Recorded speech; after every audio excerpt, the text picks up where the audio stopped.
తెలంగాణలో చలి తీవ్రత రోజురోజుకి పెరుగుతోంది. రాత్రి వేళల్లో కనిష్ట ఉష్ణోగ్రతలు నమోదవుతుండటంతో జనాలు వణికిపోతున్నారు.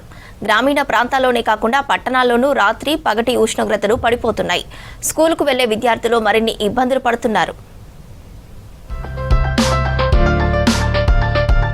రాష్ట్రంలో భారీగా పడిపోతున్న ఉష్ణోగ్రతలు విద్యార్థులపై తీవ్ర ప్రభావం చూపిస్తున్నాయి. వణికించే చలిలో ఉదయాన్నే స్కూళ్లకు వెళ్లడానికి పిల్లలు ఇబ్బందులు పడుతున్నారు. విద్యార్థులు వివిధ రకాల వ్యాధుల బారిన పడుతున్నారు. దీంతో స్కూళ్లలో హాజరు శాతం పడిపోతుంది. మారుమూల ప్రాంతాల్లో అయితే అరకొరగానే క్లాసులు నిర్వహిస్తున్నారు. విద్యార్థుల హాజరు శాతం తక్కువగా ఉన్న చోట్ల పాఠాలు చెప్పడం లేదని తెలుస్తోంది.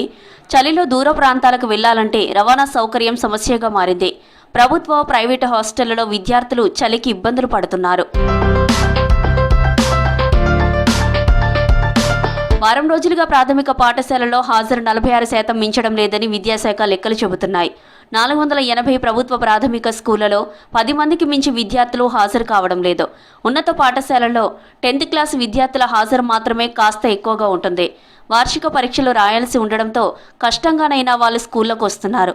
అయితే వీళ్లలో చాలా మంది జలుబు, దగ్గుతో బాధపడుతున్నారు. ప్రత్యేక తరగతులపై విద్యార్థులు ఆసక్తి చూపడం లేదని గ్రామాల నుంచి విద్యాశాఖ అధికారులకు ఫిర్యాదులు వస్తున్నాయి.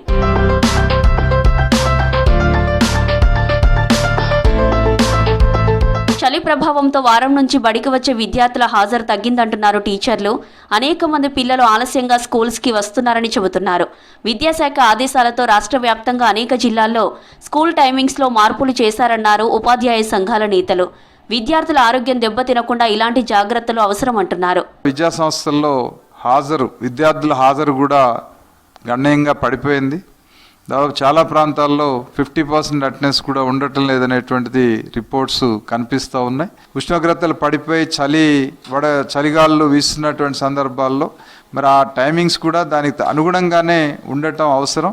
విద్యాసంస్థల సమయ సారణిని మార్చుకునే పద్ధతిలో నిర్వహిస్తేనే పాఠశాలల్లో విద్యార్థుల హాజరు పెరుగుతుందని చెప్పేసి మేము అభిప్రాయపడుతూ ఉన్నాం. జిల్లాలో చలి తీవ్రత ఆధారంగా స్కూల్స్ టైమింగ్లో మార్పులు చేస్తూ కలెక్టర్లు ఆదేశాలు ఇవ్వాలని విద్యాశాఖ అధికారులు సూచించారు.